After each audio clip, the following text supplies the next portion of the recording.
Sometimes I wish we had a better class of trolls. But the fact is, we don't really have that much to work with.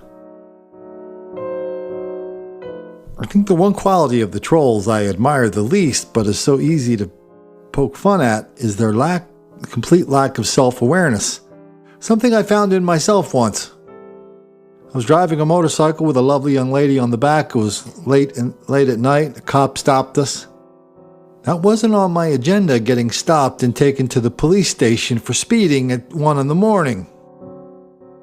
So I was kind of unhappy. So I was so unhappy, I thought, I'm going to take this to court, hoping the cop wouldn't show up, as if somehow I was the first one to ever think of that. I think I was 19. So anyway, we get to court, and I had my say, and I stood up and said, Your Honor, I wasn't speeding. I slowed down when I saw the cop. I'll take partial credit for recognizing as soon as I said it, I knew I had basically just confessed to speeding. Well, we get that from the trolls here a lot too. I should have copied this, but I didn't. He took it down after I busted him for it.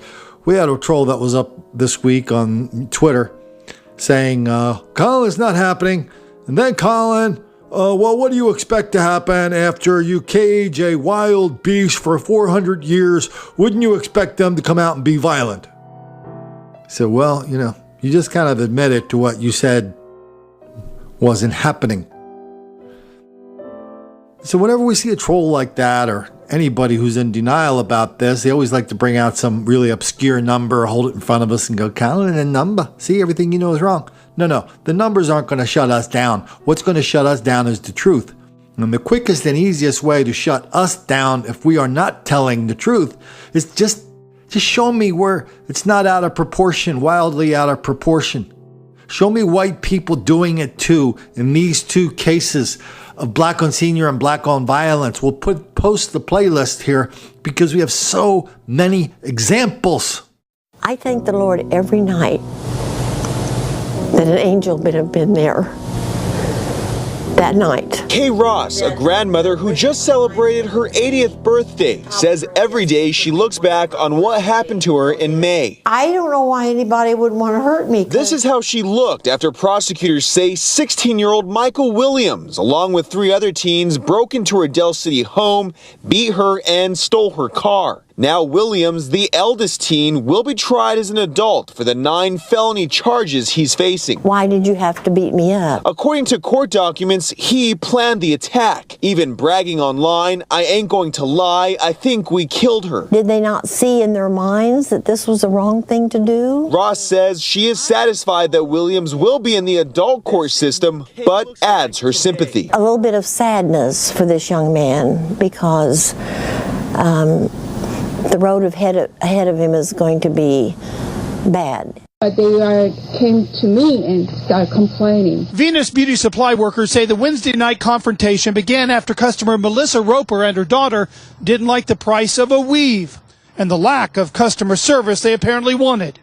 Roper threw the product at the employee, then the employee threw it right back. She's throwing at me. That's fine. I'm not going to come back here anymore. Then the clerk followed the mother-daughter duo, and that's when things really turned violent. The video shows the customer throwing at least 2 punches before walking out. That's just brutal. She need to be fined for that, because that's not right. You getting mad about the price of weed that she picked up. I have no words for that. Workers say the angry customer also threatened more violence. She was trying to stop me. She said, just stop doing, but I don't want to hurt you. I don't want to, grab my gun, she said. As Duluth police investigated, they spotted something. Take a look at the video. In slow motion, you can see a phone drop to the ground. Police say it's Roper's, which they searched to identify her.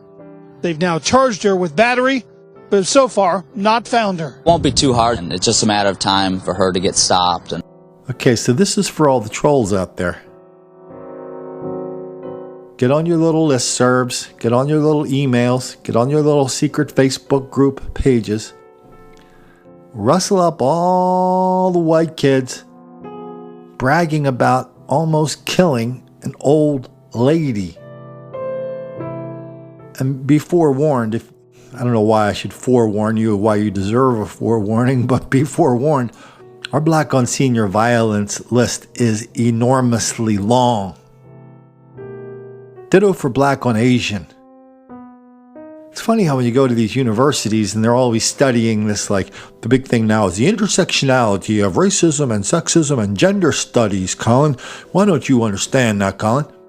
Well, do you have anybody studying why Black on white old lady crime is such a thing that often includes sexual assault? Do you have somebody doing something on that? What about all this Black on Asian violence that we saw just now? The reporter, good Lord, did you hear that reporter? Well, she may have thrown that weave in her face because she wasn't getting the customer service she expected. Wow. Now, does anybody have any doubts why in Philadelphia they have those plexiglass windows and all those convenience stores in the ghetto? And now why they're coming down? Because a black city councilwoman said that's not beneath the dignity of black people in Philadelphia, while at the same time they're putting bulletproof glass on all the 150 cop cars in Philadelphia? Riddle me that, Riddler. And when you're done with that, give me a decent reason why there are so many black kids angry.